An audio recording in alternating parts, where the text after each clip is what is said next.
talk about good food, you talk about appetizing, you talk about the Brewster Burger, you're talking about Brewster's, 8751 West Judge Perez Drive in Chalmette. The salad's awesome, the food's great, people are terrific too. It's great to be here at Brewster's in Chalmette. Ken Trahan, sportsNOLA.com, sportsNOLAtv. So good that you've joined us here this evening, as always. Well, it's an interesting part of the season when it comes to football. It's also very interesting because basketball season is about to get started, and we'll focus on that substantially a little bit later on in the show. Of course, we always open with football, and we'll do so with two guys who are familiar to you on the show. One who's with us every week, Brian Allee-Walsh of sportsNOLA.com. Got his own radio show again, too. Yeah, WGSO every Thursday night, 7 to 9. And we remote from Huey Steiner on Vets, Kenny. Yeah, and I want to see you there. Well, I will be there All right. I promise you. All With right. some other guy, too. That's right, John Forcade. Okay. Absolutely. All right. Good. I'm glad to hear it. You know what, Ken, since we've got just a few minutes here, I'd like to give my game ball to Curtis Johnson at Tulane for his first victory, a comeback win. Well, actually, comeback win, final minute win against SMU, 27-26. It shows you what having that veteran quarterback under center means. But my game ball goes to Curtis Johnson. Keep up the great work.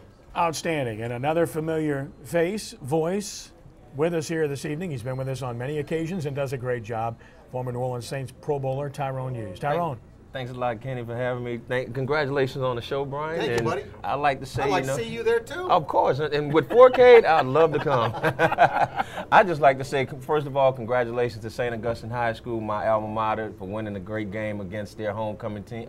On homecoming against the Warren Eastern Eagles. And then also, I know we're going to get into some baseball, but I've been sick a little bit because the Yankees have lost, but it has been a great series so far against the Detroit Tigers, and hopefully they'll pick it up and win this series. Baseball's awesome. The good news is my guest that will come on in just a little while will be able to talk real baseball, St. Louis Cardinals baseball, when Sean Kelley joins us a little bit later in the show. And, of course, we'll talk about the New Orleans Hornets. But when we return in just a moment, we'll touch on the New Orleans Saints, where they are to date as of the bye week, heading into their game with Tampa Bay, when sportsNOLAtv continues from Brewster's here on West Judge Perez Drive in Chalmette.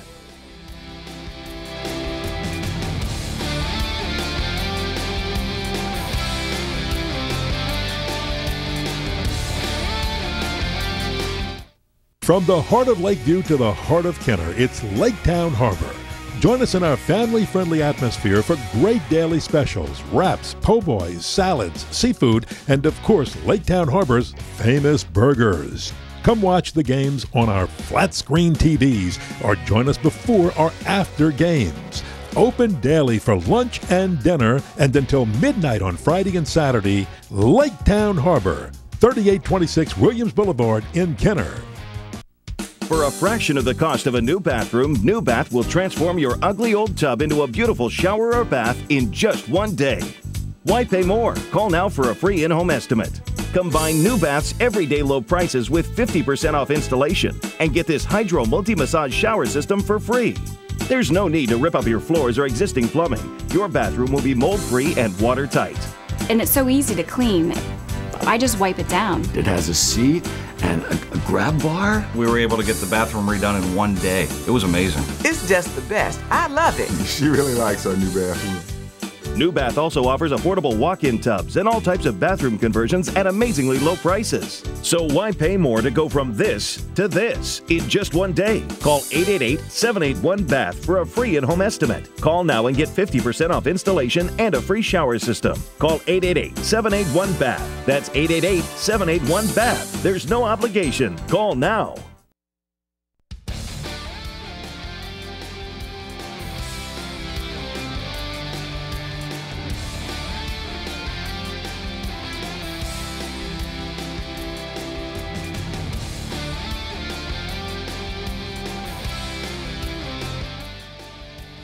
Have a crawfish pie or some spinach and artichoke dip, and maybe you can forget about the bye from Brewster's. Hope you will. I'm sure you'll enjoy it here at Brewster's in Chalmette. Ken Trahan, sportsNOLAtv. Well, you saw the numbers, 3-3 after the bye. Say bye-bye to the bye. To buy or not to buy. Brian, are you a buyer now that the bye week is about to end and this team is about to resume playing with the same interim head coach? not to be the same interim head coach in another week against a team that's in your division without your regular head coach, and who knows what players, and who knows about Jonathan Vilma, and apparently no Will Smith, and you know where I'm going with this. Let bygones be bygones. No, you know what? It's amazing, Kenny. You look at that chart that, excuse me, that showed just a few moments ago, and the big determining thing there was after the 08 game when they dropped to 0-3 under Sean Payton after the bye games. He talked to Andy Reid about how to prepare his team for an opponent after the bye week, and certainly Andy Reid, I don't think, has lost in 10, 11 years in a row, I think. And they've won the last 3. And what he's done, he did the same thing this week, although it's under Aaron Cromer, but they're following the Sean Payton rule of thumb here, is he's just told his players to get away, get out of town, put football out of your mind, and concentrate on just being with family, relaxing. We'll talk football, we'll think football when you come back. So he's given his mind and his players a little R&R, both mentally and physically, and it's paid off. I can tell you this, definitely, Brian and Ken, that when you have a bye week, it is when it comes, it's definitely needed for those guys who are injured, for those guys to get healthy, give them some time to get back healthy. But most importantly, again, it gives those other guys a rest, just a break from the game. But what's most important is once you get back, you have to be able to refocus yourself to get back into that football mode. And especially when you're coming off with just a one game win out of 4, you know, it's really hard. And to get refocused and to say, okay, let's turn the season around and, you know, just start from here on out and get on the winning track. And it's going to be hard, and it's going to be up to the coaches, not just the coach, but the coaches to really get each position refocused on football and making this a successful season. And before we talk about the Saints specifically, the ignorant remarks of Terry Bradshaw a week ago, just completely off base. You saw that on no other front. Everyone's entitled to an opinion, but Brian, this really smacked of a guy just trying to remain relevant and make a name for himself over nothing. Kenny, I'm still confused by this whole thing because Terry Bradshaw has been a Saints lover. He hasn't been a hater, so for him to make these comments kind of just comes out of left field. Disrespectful to the Chargers. Yeah, I don't understand. I have tried to analyze where the disrespect by inviting the guy that made his career, that gave him a chance to be successful. Right, I don't get it. It's the assumption that you're going to break the record against us. So, you know, which one touchdown pass? Come on. Who's going to shut Drew Brees down? Indoors, in the Mercedes-Benz Superdome. Like it's not going to happen. Please. Records are made to be broken. They didn't make a big deal out of it. They hugged, put the ball away, and went out and played football and won the game. Okay, so we look at the Saints to date, and clearly there are some issues where this team is concerned. And I guess you have to start, as much as anything, with this defense, which is at the bottom of the barrel, Tyrone. You look at the Saints defense right now, and I think you see a myriad of problems. It's not any one thing. They've simply had all kinds of problems. Look at the numbers. They don't lie. Last total yards allowed, last rushing yards, near the bottom passing yards, last in first downs allowed, and 29th in points allowed right near the bottom, which is, of course, 32. Well, again, Ken, the biggest problem with the defense that you're going to have is that these guys, you don't have all of your starters out there.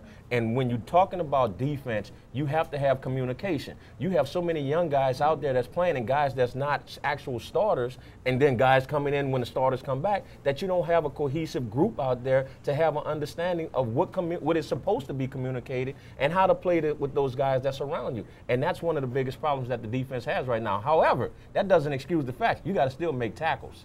You know, we've talked about this on this show over the course of the first month of the NFL season, and Steve Spagnuolo is not going to change his philosophy.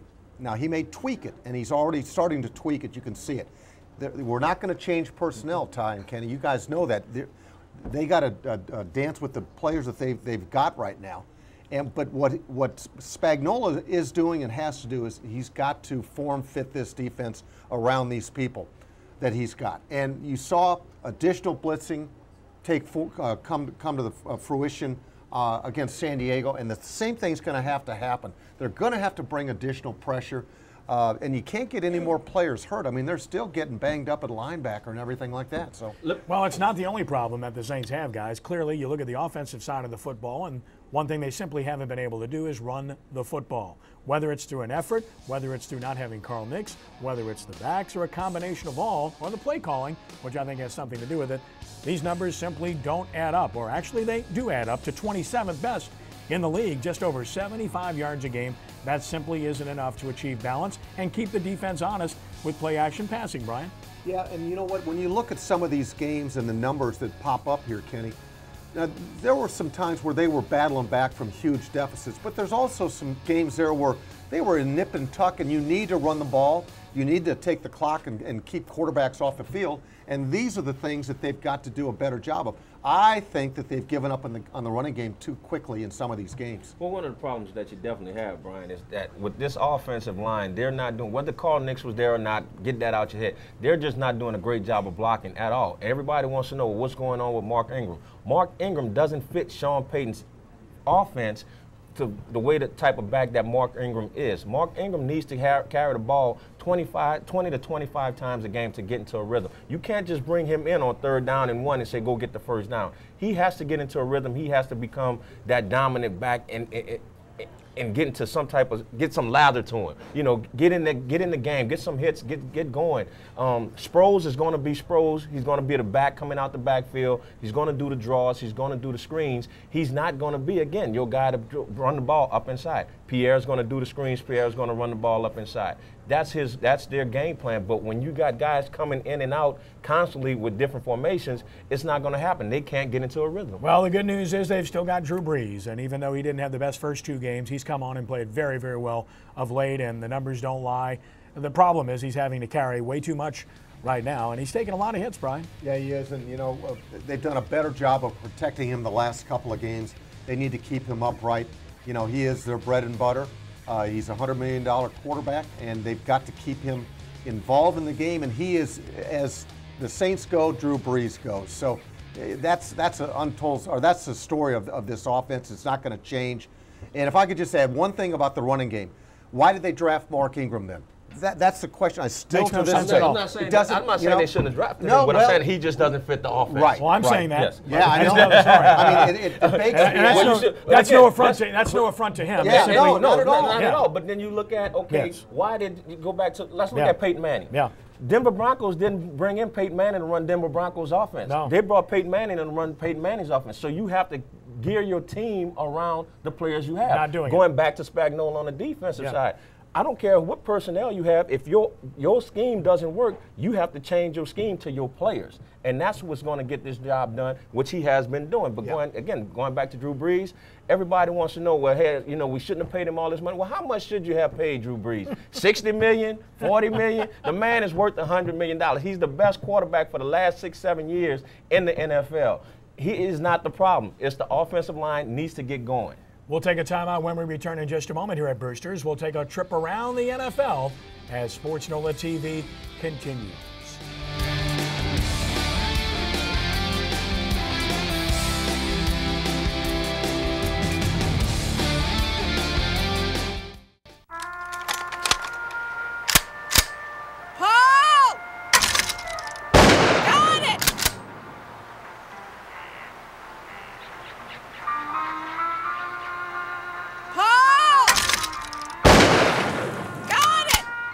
Tired of dentures that don't fit properly?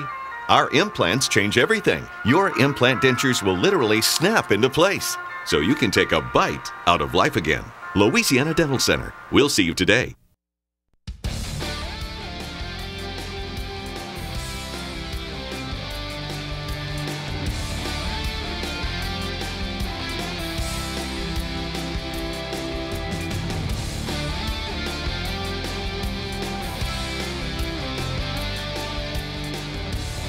Mike McKenzie, good player on our 45-year all-time team for the New Orleans Saints, is picked by the Media Selection Committee of the Saints Hall of Fame. He did a very good job for the New Orleans Saints. Brewster's does a very good job here on West Judge Perez Drive in Chalmette. Terrific food and a great atmosphere. The salads are outstanding, and the people are even better. Come see us at Brewster's. We'd love to see you here. sportsNOLAtv continues. Ken Trahan with Brian Allee-Walsh and Tyrone Hughes. Sean Kelley of the Hornets will join us in the next segment. We look forward to that. With regard to the NFL, as we take a look across the league and results from the past weekend, some notable results and the number of unbeaten teams dwindles. First of all, Tennessee in the Thursday nighter beat Pittsburgh. Short week, Steelers didn't play well. Atlanta rescues one and they stay unbeaten with a long field goal, 23-20 over Oakland. Baltimore gets Dallas 31-29. Good game there. Cleveland gets a win. They beat the Bengals 34-24. How about the Browns? Miami beat St. Louis 17-14. The Jets brought the Colts back down to earth 35-9. It was Detroit in overtime beating Philadelphia 26-23. The conversation has begun about a quarterback change in Philadelphia. Seattle, look at that thriller. And Pete Carroll's team, they've had fortune and they've taken advantage of it. They beat New England 24-23. How about the Tampa Bay Buccaneers, the next Saints opponent over Kansas City? Big. Giants, huge statement at San Francisco, and that keeps them right in the mix for the NFC title contention. Washington rebounds and hands the Vikings a rare loss, and Arizona misses a field goal late. Buffalo wins in overtime. Green Bay, with perhaps the shocker, they routed Houston in Houston. Monday night game is Denver at San Diego. Okay, Brian, as you take a look at the results, what stands out most in your mind? Well, my Super Bowl teams, Houston and San Francisco, took it on the chin yesterday.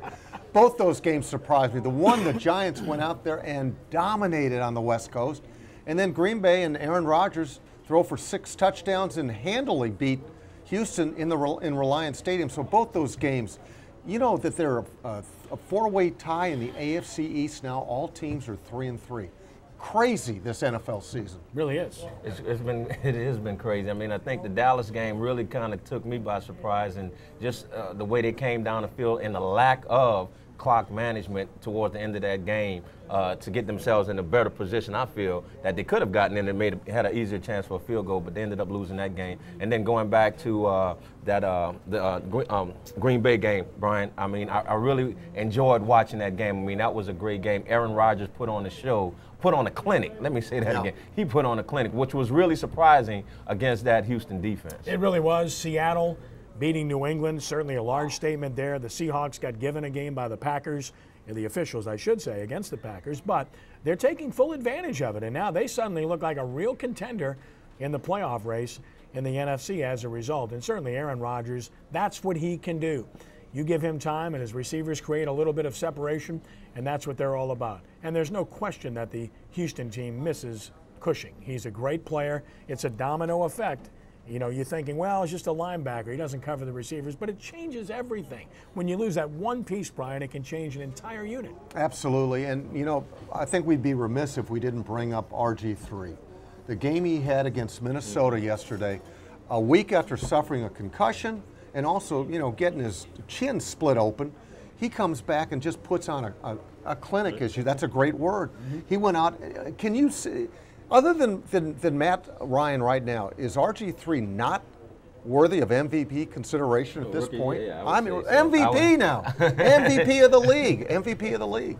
I think, you know, going back to Brian Cushing, I mean, again, it goes back to what I was saying with the Saints defense. You need that guy in the middle to have that communication. When he's out of there, you have your defense. He's the quarterback of that defense. He's the one who makes the call, sets the strength, and things of that nature. So you need those guys out there for that communication to set everybody else, to get them in motion, to get going. When you don't have that communication, nobody on the defense knows what they're doing. Steve Spagnuolo watches that Giants win over San Francisco, and he licks his chops and says, now that's what I'm trying to do here. Of course, he doesn't have that front four that the Giants had that dominated that game. What the Saints do have is a division as we take a look at the NFC South that is, again, controlled by the Atlanta Falcons. They found a way to win. That's what good teams do. They basically stole one late.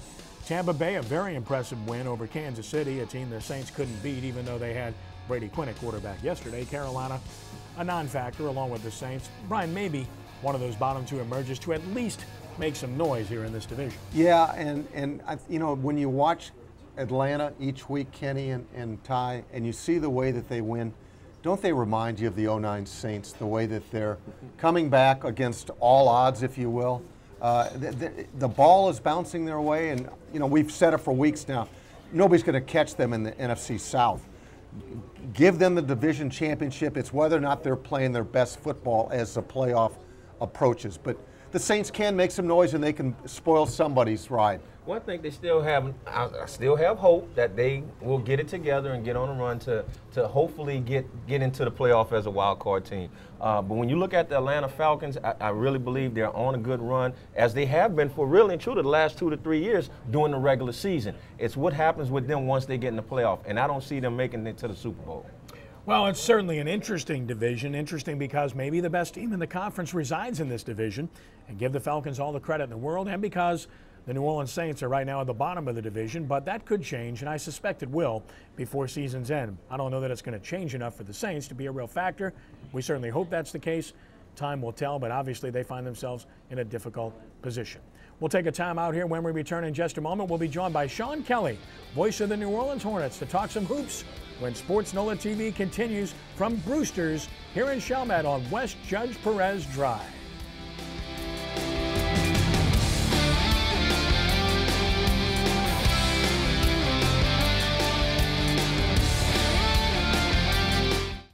For the most informative, diverse sports information in New Orleans and Louisiana, go to sportsNOLA.com.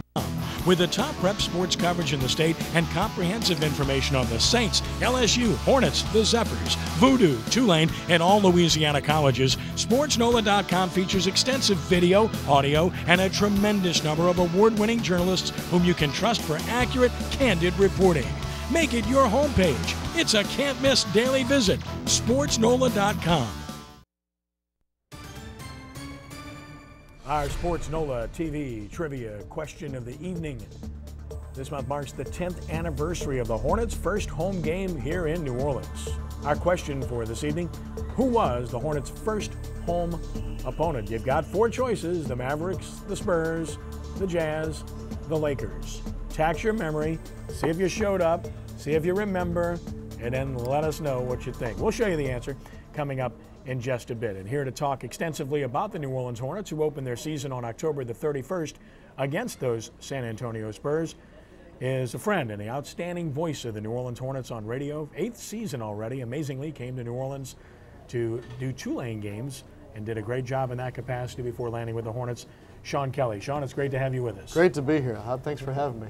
Well, it's going to be a whole new year for the Hornets in so many different ways, including on radio. You're on WWL, I think 105.3 this year, right, on correct? the FM side. That's all new for us, and a new broadcast partner, and half the team's new. I mean, it just seems like everything's really changed here since the last time we all started talking Hornets basketball at the end of the season last year. Well, this is a truly exciting time where the Hornets are concerned. This team's staying here for good. This team has solid financial base behind it, obviously, with the ownership group. And, of course, this team has a very young, fresh approach, which I think people will enjoy. It will be a more entertaining team. Certainly, that's true. From the standpoint of wins and losses, we'll get into that in the next segment. But from your perspective, just early impressions of what you've seen. Young, athletic, very coachable. I think that's a very important thing with these guys now that are coming into the league after just 1 year under a college coach. They've got so much to learn about the game, and the game is so much different now. It used to be the NBA and college basketball had many similarities. You know, it was all basketball, of course, but a lot of the principles and the teachings were very similar between the two. Well, it seems like here over the years that gap has widened. So now you're getting these kids who either are coming through the AAU ranks or have just that one season of college basketball. They're coming to the NBA now, and it's all new to them. Everything's different. The way they work, the way they practice, the way they travel, everything is so different now that we're seeing the learning curve being a little steeper for some of these young players. So with this group, though, they seem to be very intelligent. They seem to be taking to Coach Williams fairly quick here, and I know it's only 2 weeks into camp, but so far so good. And I'm curious to see how they'll do against some more athletic teams later in the month. Let's take a look at, speaking of change, the roster turnover from a year ago. When last we saw our New Orleans Hornets, we saw some different names. Now you've got the guys on the left versus the guys on the right. This is a real different dynamic when you look at the players by comparison. You got a lot of young players. You got length. You got juice. No disrespect to the guys on the right. You know, there were some guys that contributed nicely here, and they were appreciated, but clearly you weren't going to win with that mix moving forward, Sean. Well, it's so different, but I'm just looking at the top line. I mean, I think you're improved in that sense with Anderson over Ariza. No question. Anthony Davis is going to be a perennial all-star. Gustavo Ayón, I think, is going to be a nice player in the NBA, but will never give the Hornets what Davis is going to be able to do. Ryan Lopez is a tremendous upgrade just because of his sheer size. He can block shots and affect shots. Yeah, and he's a guy that's going to be able to allow Davis to play a true 4 because of his size at 5. You love having a veteran in there with all these young kids. You got to have a Roger Mason who's 32. And this Darius Miller, I think, might have been the steal of the second round of the NBA draft. This is the 6th man from Kentucky, the 6th man of the year in the SEC. He's one of those guys, as you watch him, Ken, day to day now in camp, he just gets better every day. And I think that has to do with his basketball IQ. And then Doc's kids right there, Austin Rivers, I think that's still a question mark. There's no doubt he can get to the rim, but he's the kind of kid that's going to get probably knocked around the league a little bit. And after he figures it out, it's funny. Everybody kind of goes on their first tour of the league, and they're very different at the end of that tour, usually, and I think for Austin, for the better. Brian, I like the moves they've made. I think it's a very young team. Look, if you're going to start over. There's no need to be in between, and that's kind of what they've been. They've been a mishmash and a mix the last few years, trying to remain competitive with some veteran guys that, were average players as compared to going young, and that's what they've done. Of course, getting the first pick overall certainly helped them in that respect, but at the same time, I like the direction they've taken. Well, I'll tell you, it was essential, I think, for them to take this direction. And Sean, we forgot to mention about new ownership all the way down, not just the roster, administration and new ownership.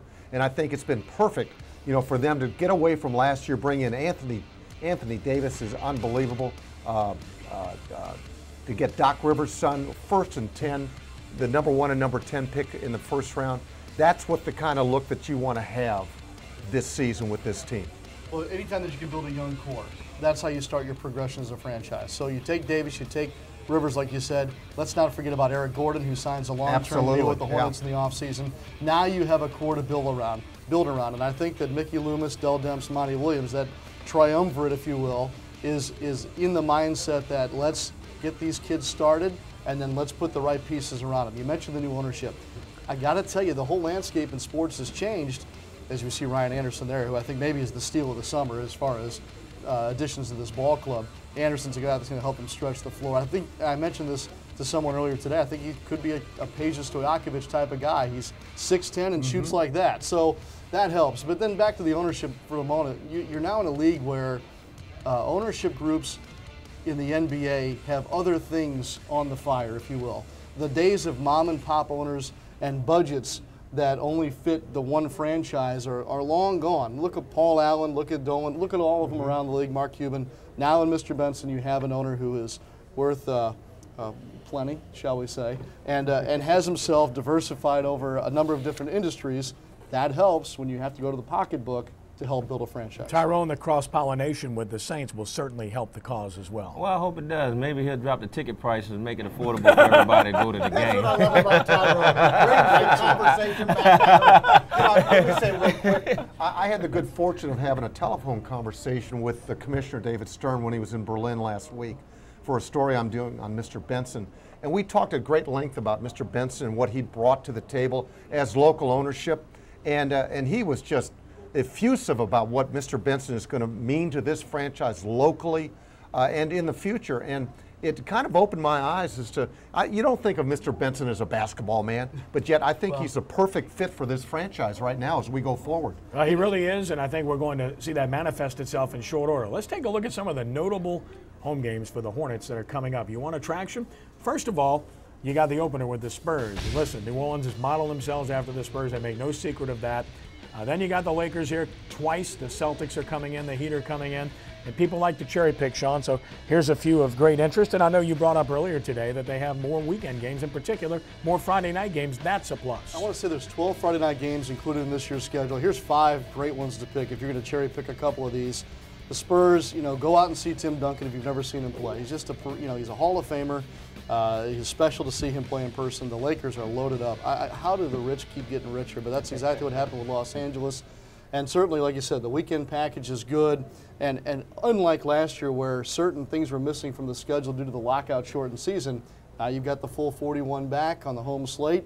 And certainly as the Hornets grow, I think that a lot of fans maybe should go to the arena wanting to watch this young core grow, but see how they compare to where this franchise wants to be in the next couple of years. I think the Lakers ownership is getting like the Bartolos when they had the 49ers. Go out and just buy your team. Well, the NBA is the one league where this can happen, and I think the rules are the problem, and the rich get richer, and players have every right to go wherever they want to go. Based on the rules, there's nothing wrong with any of what these guys are doing, but the rules make it prohibitive for some teams to compete because people conspire to be where they want to be.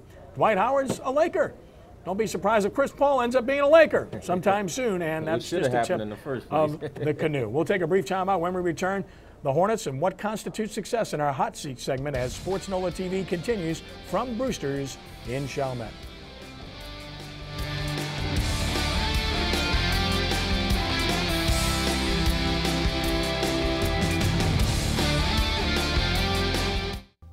Now that we're the preferred dental office of the New Orleans Saints, we're being flooded with Saints fans. Louisiana Dental Center? Yes, ma'am. We're home with a same-day appointment. And remember, we cater to cowards. To help with the influx, we've added some new staff members to get some things done around here. Yo, Saint, you could cover for me? I'm going to lunch. Yeah, I think they're starting to catch on, but I'm not sure about the receptionist.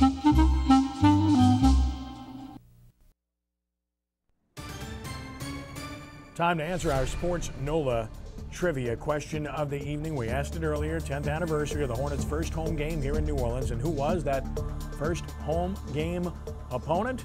I will tell you that it was certainly appropriate, except for the name, which is completely inappropriate because the answer is the Utah Jazz, which is absolutely absurd and always will be, but can't blame them. I wish David Stern would let it change. That would be the natural name for this team now, and we'd stop the debate. And by the way, Hornets would fit pretty well in Utah, where they had the Salt Lake Bees when I was doing a AAA baseball game. So, hey, I don't know. I'm just thinking out loud. It's too practical, right? Who's practical anyway? Brewster's is practical. Always a great meal. Chef salad out of sight. Come to Brewster's on West Judge Perez Drive in Chalmette. Ken Trahan, Sports NOLA TV. Time now for our hot seat segment where Brian Allee-Walsh is grilled and put on the furnace about a topic of interest today. It's Hornets related. What would constitute success for the New Orleans Hornets in the 2012-2013 season? And on the back end of that, what one item must the Hornets improve to reach that successful level? Brian, the floor is yours. Kenny, as always, thank you very much for the floor. You know, there's a number of ways that you can answer this question, and I think in some ways they've already won. They've got brand new ownership, local ownership. They've improved their roster from top to bottom, in my opinion. They've created an excitement there that hasn't been there probably for the last several years. I think that if the Saints season continues, I hate to always bring football into basketball, but you know what? This is a football area. And if the Saints continue south, and no one wants that to happen, but I think the Hornets can seize upon that moment and make it theirs. And if they can, from a win standpoint, they 21 last year. I think that if they can get into the low 30s this year, compete a little bit better, continue their rise in attendance, all of these things are going to make them a success. One thing they can improve on is simply this. Tom Benson, change the name, localize it. You've got time in which to do it. You can appeal to the NBA office, and I think you can do it within a certain amount of time. I think that would be a winning potion for you in this first year with this new team. My outlook on the Hornets is that, you know, you had NFL basically stands for not for long. And the NBA with the Hornets the last couple of years, getting rid of Chris Paul, getting rid of West, you have to think of the Hornets as being no ballers allowed. No players allowed. But I think they've done an excellent job this year of going out and getting those ballers, young ballers, that's going to have to contribute. And the key to their success, Ken, is going to have to be Coach Monty Williams getting these guys ready and prepared for the NBA to get them getting started, because they have to play. Just like the rookies, again, references to the NFL. The rookies in the NFL right now have to play. They have to be prepared. They have to go. You have to get these kids ready to go, to step up, because they are going to be your major contributors for this team. Well, I don't think that the number of wins should be the true barometer of where this is going with the Hornets. I will say this. I think that the Hornets have to do a better job of scoring the basketball and taking it to teams on the offensive end of the floor. Last year, Monty Williams finally cemented his program into being a good defensive basketball team. Top 10 in the league in so many different defensive categories, but so many different nights struggling to score the basketball and value certain possessions. That must change this year. I think it can with this new group, especially the younger players on the roster. The other thing is this, about whether this season is successful or not, and some of it does depend on the health of this ball club when you're talking in the conversation about guys like Eric Gordon, Anthony Davis, how durable can he be for the first time playing 90 games, including the preseason. And that is this, New Orleans is a big event town. When Hornets games become a big event again, much like they were back in 07-08, when the Chris Paul, Tyson Chandler, and David West core were together, you couldn't get a ticket to a Hornets game. So I think a measure of success for this ball club, it has to do with its brand, name, colors, everything else. It has to do with its competition and how they stack up with scoring the basketball.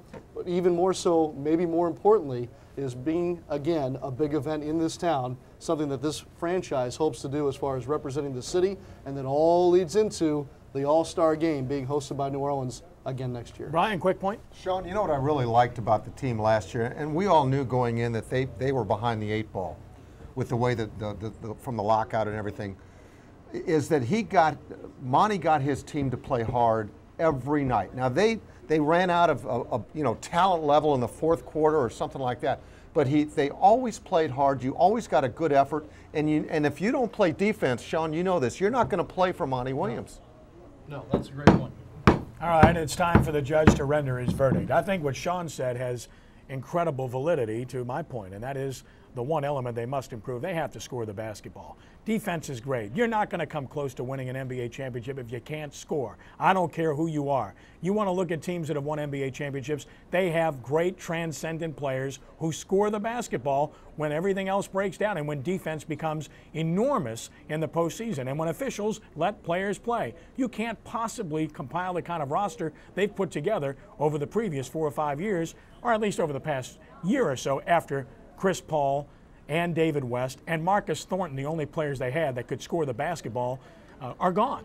They put up together a working class heroes type of team that played hard, played good defense, but were incredibly boring to watch. Not to mention the fact that they couldn't score a lick, as witnessed by the 89 points a game they averaged. So I think Sean's point is extremely valid with regard to that. With regard to success as a team, I don't think it's measured by wins and losses either. I think it's measured by improvement. This is what's good about this team. It's a young team. Monty Williams can coach young players, and they're going to listen to him and take to it.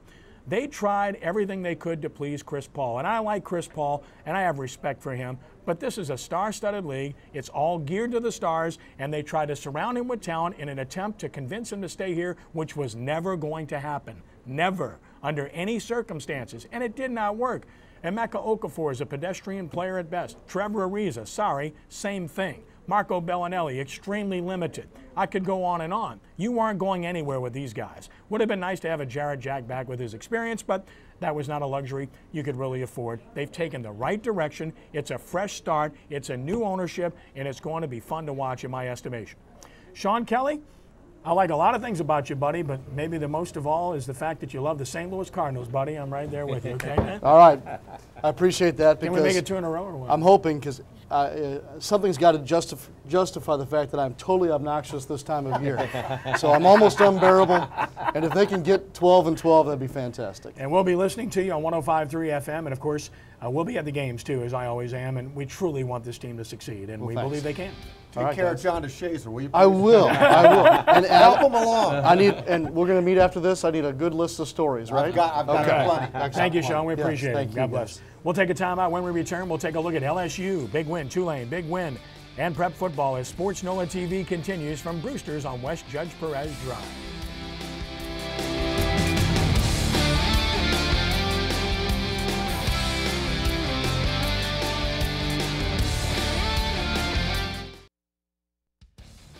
Trending now at sportsNOLA.com. The Saints, of course, back to work after the bye week, getting ready for the Buccaneers. College football recaps across the board. Lenny Van Gilder has plenty of those. The most complete prep coverage across the board, anywhere, anyhow. And, of course, first NBC video updates, including some very emotional stuff from the New Orleans Quarterback Club earlier today. Ken Trahan with you at Sports NOLA TV from Brewster's. Chicken strips basket, shrimp basket. You want a good basket?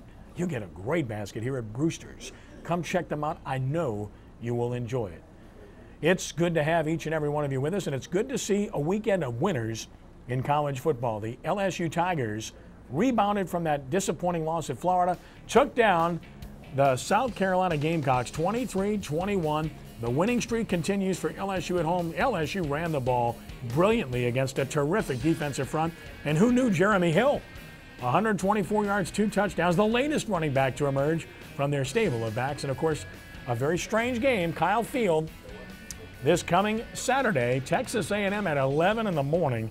That's not something that sits very well with many fans, but that's simply the way it is. Brian, we were wondering if LSU was still relevant in the national picture after losing to Florida. We got an answer this past week. They played really well against South Carolina, except for the fact that they didn't finish drives and should have won the game easily. I believe the word elite, we were bandying that about last week with Mr. Hughes here.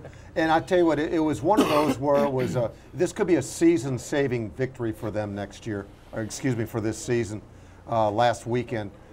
They've got Alabama in 3 weeks. If they continue to run the table here, and it's not going to be easy, but that's going to be a major showdown again, and they're back in the title picture conversation anyway. And I agree with you, Kenny. They're still struggling inside the red zone. Inside the 5, they're still struggling. Yep. Until they remedy that situation, you know, you've got to kind of hold off on this team. But big win for Les Miles and his team. I think it was a great job the way they pulled it out at the end. You know, they kind of went back to their philosophy of let's just grind it out and beat them up, and they did an excellent job. And I think they wore Carolina out in the fourth quarter. I mean, it was just actually they even got away from running outside and just pounded the ball straight up inside in between the tackles, and that was classic LSU football. I mean, I even go back to the national championship last year, you know, and just figuring, hey, whatever you tried to do, it didn't work. You should have went back to, hey, I got 5 Clydesdales up front, I had 4 thoroughbreds behind me. Let's get them the ball and let them work. Well, you know, Carolina only had 211 total yards, and they had under 40 yards rushing, and they have a tremendous running game and a very good quarterback, and LSU defended them incredibly well. Shouldn't have been as close as it was, Brian. No, absolutely not. And, you know, the rebuilt, if you will, offensive line, how does this team go from at Florida a week ago, where they couldn't run the ball, couldn't stop the run, to what they did Saturday in Death Valley? Attitude change, personnel change. Absolutely. And you know what? And I'll tell you what, I think Les Miles paid homage to a proper group of people, and that's Death Valley. That was Death Valley, and that's why opponents do die when they go there. Indeed. The BCS standings, our first BCS standings of the year, they are out. Here they are. Alabama on top, Florida number 2. Who would have thought that? Oregon third with Kansas State, 4th. Notre Dame survives Stanford, they're 5th. LSU is 6th, and they're the highest ranked one-loss team in the mix, which means they're squarely in the picture to play for a national championship, depending on what happens to the teams above them. Kenny, a noteworthy thing, there is no Big Ten team in the BCS top 25. No, that's an amazing thing. No, I'm not. Indiana's not there, of course, but there's no Big Ten team in the BCS top 25. Yeah, I was going to say, that's no revelation. That's incredible. Yeah. That's a revelation there. Yeah, it is. And listen, I mean, that's simply the nature of college football today and how teams stack up and where the power is. It's pretty obvious where it is across the board. And Tyrone, very evidently, LSU, if they win out, they still have a legitimate chance to play for the national championship. Well, playing in the SEC, you know, just having one loss early, it can always get you back in the game. They just can't falter down the line. You know, I think obviously Alabama has been playing excellent, so they're definitely going to be the number 1 team. But they can fall somewhere down the line later and really drop. And I think that's the key with the way the rankings go and how the voters go look at teams. Is when do you lose and who do you lose to? And looking at LSU, I think with the games they have coming up, if they can win out, they can move back up to that level of being having a possibility of getting in that four-team stretch. LSU was Death Valley on Saturday night. The Mercedes-Benz Superdome was more like a sleepover on Saturday afternoon. Very few people there, and they missed a really good game because Tulane built a 20-6 lead. Looked very good doing so. Then it looked like back to old times. They let it get away, but the Green Wave stole it in the final minute. Ryan Griffin returns in triumphant fashion, over 300 yards passing, and he throws 3 touchdowns, and the Wave score in the last 40 seconds to win 27-26 over SMU. Congratulations to Curtis Johnson, as Tyrone mentioned earlier, with his first win. And Ryan Griffin, congratulations. This young man has endured every hardship imaginable. He has been bludgeoned, beaten, injured every year he's been at Tulane because they simply don't have good enough players to protect him or to help him. But when the guy's healthy and he's upright, he's a pretty solid player. And I think we saw what a difference a quarterback makes in this game, Tyrone. Well, they also had, I want to say congratulations to Mark Edwards because he caught a touchdown pass and from he St. came Augustine. back from St. Augustine High School, Purple Knight, but he came back off of a knee injury this year, and I really want to say congratulations to him. But again, they look good. I listened to the game on the radio coming back home, and just listening to how everything kind of transpired, you know, I think they showed heart. You know, with these young kids, having so many young kids, they showed heart and guts to be able to stay and withstand that run that those SMU put on them. Well, I'll tell you what, around Tulane this week, you guys know what it must feel like for them to get that monkey off their back. Their first win, I think Lenny Van Gilder had it in sportsNOLA.com today. I think 56 weeks since they had their last win, I should say, 56 weeks ago. So, again, congratulations to Curtis. And I'll tell you what, who knows, that might be a little lead into maybe something better down the road, too. Yeah, we'll see. They're not out of touch with UTEP where they play this coming weekend. Time to turn our attention to high school football and our sportsNOLA TV, sportsNOLA.com, WGSO 990 AM, and New Orleans Quarterback Club Prep Player of the Week. He is quarterback James Tabbery of the Holy Cross Tigers. The junior against Fontainebleau set all kinds of records. 11 of 12 passing, 310 yards, 5 touchdowns. Holy Cross took down Fontainebleau in a real surprising fashion, 49-3 against a team that last year was a really good team, and they're not bad this year either. Great win for the Tigers, and James Tabbery will be honored at our year-end luncheon of the New Orleans Quarterback Club. This past weekend, the top local teams remained unbeaten. Curtis, Carr, Rummel, Jesuit, O'Perry, Walker. Leonard Fournette, a 6-touchdown performance against Warren Easton. 2 of those were kick returns. And this weekend, White Castle at West St. John, big matchup, top 10 teams. St. Thomas Aquinas, North Lake Christian, hey, that could be a playoff matchup. South Lafourche unbeaten. What a story there with the first-year coach and Coach Skanes at Central Lafourche. That's a bloodbath. And LaRanger Independence, another huge rivalry and a game that could very well decide a very high seed in the playoffs. So another great week of prep football. Yes, Rummel did win. Yes, St. Augustine did win. Ben Franklin, not this week. Maybe next time around. We'll take a timeout. Back to recap the week to come in a moment here on sportsNOLA TV.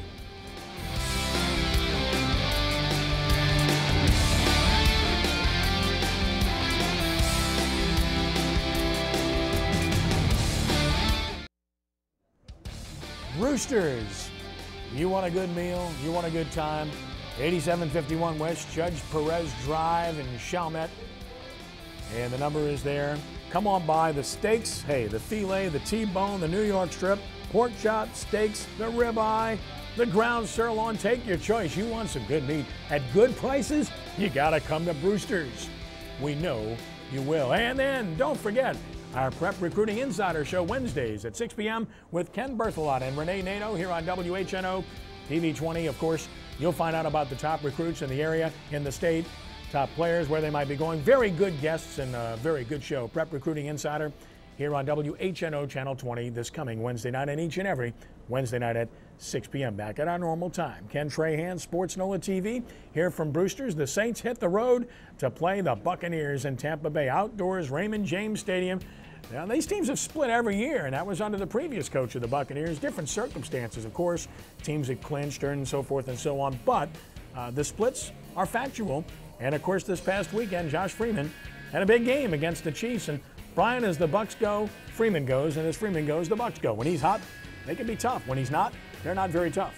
You know, all you have to know is this team just whitewashed Kansas City, and Kansas City came into the Dome and beat the Saints. So Greg Schiano's got a great tough work ethic with his team, and let's hope the Saints can have a kneel-down victory celebration at the end, and we'll see what happens if Greg wants to have the defensive line go after his offensive line. We'll have a brawl down at Raymond James Stadium.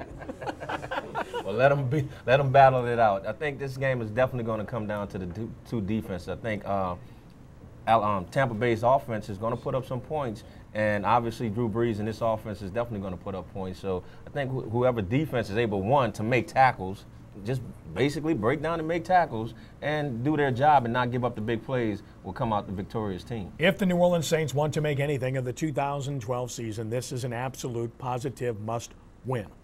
Speaking of which, let's take a look at the upcoming Saints schedule. We got the Buccaneers on the road this Sunday. Then it's at Denver, so a couple of road games in succession. Go to altitude and face the Peyton Manning Broncos. Then the Eagles at home. Who knows who will quarterback Philadelphia by that time. And the Falcons, There you go, November 11th. Saints fans, you want to hold on to those tickets because if you don't, you'll have a whole bunch of dirty birds in that dome. Kenny, you make a great observation in the sense that their margin for error is so slim. You know, they cannot afford a loss or two, or they're going to be out of the playoff conversation. Right now, they're not in the conversation, but they won't even be a consideration. They have no room for error at this point because of the 1-4 hole. No question, Tyrone. No question about it. They have to go on a winning streak. I mean, you can't lose another game. I mean, and you have to catch up. You won't be able to catch up to the Atlanta Falcons, but you have to at least position yourself, again, to try to get that wild card berth. And right now, I mean, you're like you said, it's not even in the conversation, but you can get there. Our thanks to Sean Kelley for being with us here today. He'll do a great job with the Hornets once again this season. Brian, it's always a pleasure. Great to have you with us every week. Thanks, buddy. Always a pleasure, too. Tyrone, really nice to have you with us today. Thanks for allowing me to fill in. It's for great. Torrance Hey, Small. listen, Torrance, you Torrance, better come back, buddy. You better come back soon. You might be pipped, you know what I mean? It's a heck of a deal. And we want to thank the staff here at Brewster's on West Judge Perez Drive for making us feel at home. We deeply appreciate them, and we appreciate you for watching Sports NOLA TV here on WHNO. Go to sportsNOLA.com. Don't forget, until next time, Ken Trahan, thanks for joining us. Be a good sport. God bless you one and all. Rounding third and heading home. So long.